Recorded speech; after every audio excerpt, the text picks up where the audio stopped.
ముందున్న students, parents, employers ఒకసారి అందరికి నమస్కారం. ఎంప్లాయర్స్ ఒకసారి చేస్తారా? హెచ్ఆర్ రిక్రూటర్స్ అందరూ జాబ్ సీకర్స్ ఎవరైతే ఉద్యోగం కోసం వచ్చారో వాళ్ళు చేతులెత్తండి.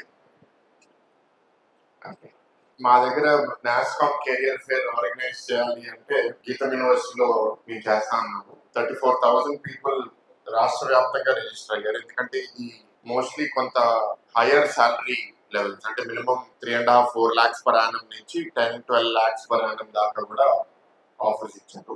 34,000 మంది రిజిస్టర్ అయితే ఒక 20,000 ప్లస్ వచ్చారు. అంటే 10,000 మంది రిజిస్టర్ అయ్యి రాలేదు. రిజిస్టర్ అయినప్పుడు వాళ్ళకి జాబ్ కావాలి, కానీ ఫేర్ వచ్చేటప్పటికి వాళ్ళు రాలేదు. ఎందుకు రాలేదు? మీకు ఎవరికైనా ఆన్సర్ ఉందా? నేనేం చెప్తే ఎవరేమనుకుంటారు? భయం. ఆ రోజు గ్యాప్ ఏంటి?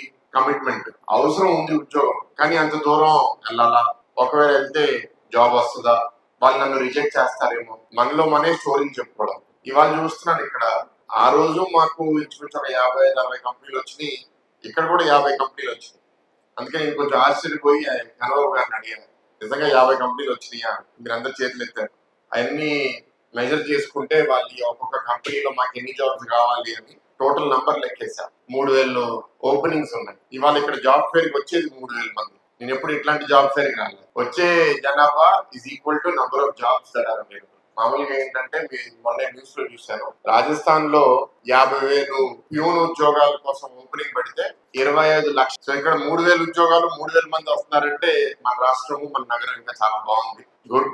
బట్ మీకు ఫీడ్బ్యాక్ ఏంటి అంటే, మీరు మీ క్వాలిఫికేషన్స్ చూశాను. కొన్నిటికి గవర్నమెంట్ ద్వారా రూల్స్ ద్వారా లిమిటేషన్స్ ఉంటాయి. అంటే నర్స్ అవ్వాలంటే బిఎస్సి నర్సింగ్, ఏఎన్ఎం, జిఎన్ఎం ఉంటే కానీ తీసుకోకూడదు. అట్లా మీకు కొన్ని లిమిటేషన్స్ ఉంటాయి. బట్ ఎక్కడ ఏ ఉద్యోగంలో అయితే లిమిటేషన్ లేదో, మీరు ఎనీ డిగ్రీ అని పెట్టారు. ఎనీ డిగ్రీ అని పెట్టే బదులు any degree, any diploma, any ITI, inter, మీరు అన్ని ఆప్షన్స్ ఇచ్చేస్తే బెటర్ అని నా అభిప్రాయం. ఎందుకంటే డిగ్రీ చదివినోడికి జ్ఞానం వస్తుంది, డిగ్రీ చదవనోడికి జ్ఞానం రాదు అనేది 15 ఏళ్ళ క్రితం నిజమేమో, ఇప్పుడు నిజం కాదు.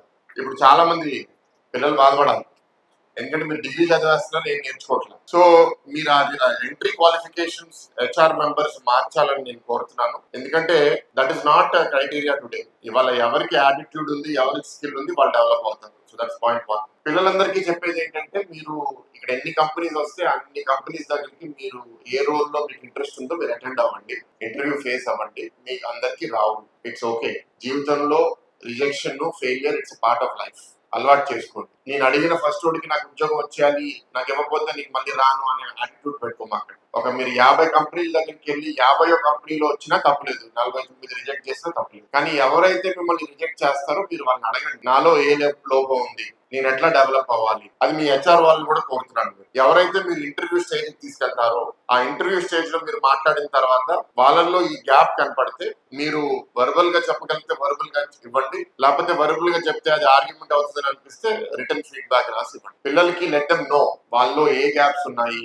ఇందాక పెద్దలు కూడా మాట్లాడుతూ వేదిక మీద చెప్పారు, కావాల్సిన జాబ్స్ ఉన్నాయి, పని చేయడానికి మనుషులు లేదు. నేను మొన్న కూడా ఒక స్కిల్ డెవలప్మెంట్ సెంటర్కి వెళ్తే నేను ఉదాహరణ ఇస్తున్నాను. ఆల్ కైండ్స్ ఆఫ్ జాబ్స్ కి వేకెన్సీస్. సింపుల్ ఎగ్జాంపుల్, ఒక మంచి కుక్, వంట మనిషి కూడా దొరకట్లేదు. మామూలుగా వంట మనిషికి జీతం ఎంత ఇస్తారో నాకు తెలియదు. నాకు మంచి వంట మనిషి దొరికితే నేను 50,000, 60,000 ఇవ్వడానికి సిద్ధంగా ఉన్నాను, అయినా దొరకట్లేదు. ఇప్పుడు ఇక్కడ ఇచ్చే జీతాలు చూస్తే ఇక్కడ ఉన్న ఆఫర్స్ అన్నిటికన్నా నేను ఇచ్చే జీతం ఎక్కువ. సో బేసిక్లీ ఏంటంటే, స్కిల్ ఉండట్లేదు, వర్క్ చేసే కమిట్మెంట్ ఉండట్లేదు.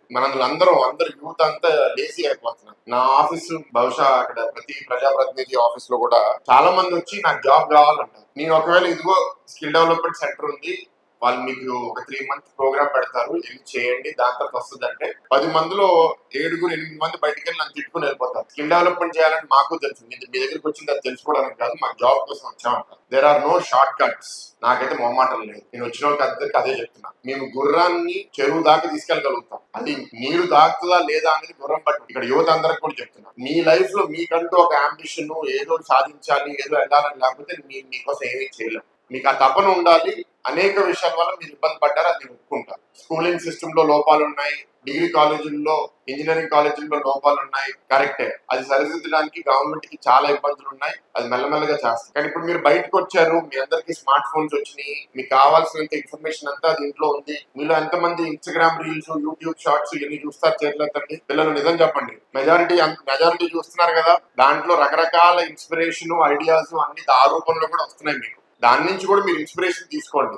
ఇట్లాంటి ఆపర్చునిటీస్ పెట్టప్ చేస్తారు. అంటే ఇప్పుడు స్కిల్ డెవలప్మెంట్ సెంటర్ వాళ్ళ ట్రాక్ రికార్డ్ చూపిస్తే గత 7 నెలలుగా వాళ్ళు ఇంచుమించు ఒక 50-60 మినీ కెరియర్ ఫేర్స్ ఆర్గనైజ్ చేయడము, ప్రతి కెరియర్ ఫేర్ కి 3, 4, 5 కంపెనీలు రావడం, వాటిలో ఇవాళ ఇంచుమించు 7,000 మంది జాబ్ సీకర్స్ పార్టిసిపేట్ చేస్తే ఒక 1,600 మందికి ఉద్యోగాలు ఇచ్చారు. సో ఇవాళ ఈ 3,000 మందిలో ఎంతమందికి ఉద్యోగాలు వస్తాయి ఎండ్ ఆఫ్ ది డే మళ్ళీ రిపోర్ట్ తీసుకుంటాము.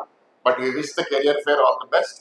హెచ్ఆర్ కూడా చెప్పేది, కాలం మారిపోయింది, మీ అందరికి కూడా తెలుసు. మీకు మీ ఇబ్బందులు మీకు ఉన్నాయి, మీరు ఆఫర్ చేస్తారు, వాళ్ళు జాయిన్ అవ్వరు, జాయిన్ అయినా 2-3 నెలల్లో మానేస్తారు. So it's a continuous process. అలానే మనం ట్రై చేయడం ఆపలేము. Need continuously coach the students. సమాజంలో ఉన్న లోపాలు మీ మీద భారం పడుతుంది, మా మీద భారం పడుతుంది, వాళ్ళ మీద భారం పడుతుంది. సో సమిష్టిగా మనం పనిచేస్తే తప్పకుండా we can resolve these issues అండి. Thank you for inviting me for this event and I wish this all the best.